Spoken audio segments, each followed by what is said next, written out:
हुतात्मा भाई बालमुकुंद 1889 साली जन्मलेले भाई बालमुकुंद हे थोर क्रांतिकारी भाई परमानंद यांचे चुलत भाऊ होते। 1912 साली चांदणी चौकात झालेल्या लॉर्ड हर्डिंग्ज बॉम्ब प्रकरणामध्ये भाई बालमुकुंद यांचा समावेश होता। त्यामध्ये मास्टर अवध बिहारी, मास्टर अमीरचंद, भाई बालमुकुंद आणि वसंत कुमार बिश्वास अशा चौघांना पकडण्यात आलं होतं।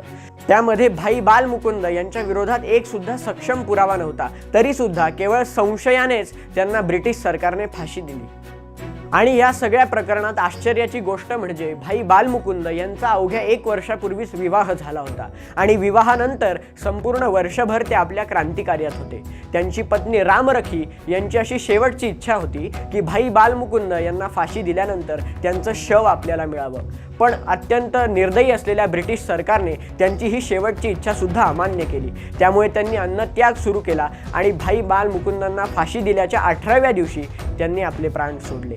असे हे थोर क्रांतिकारक भाई बालमुकुंद यांना 11 मे 1915 साली फाशी देण्यात आली। असा हा एक क्रांतिकारी हुतात्मा आपल्या देशासाठी फासावर चढला। त्यांच्या चरणी विनम्र अभिवादन। वंदे मातरम।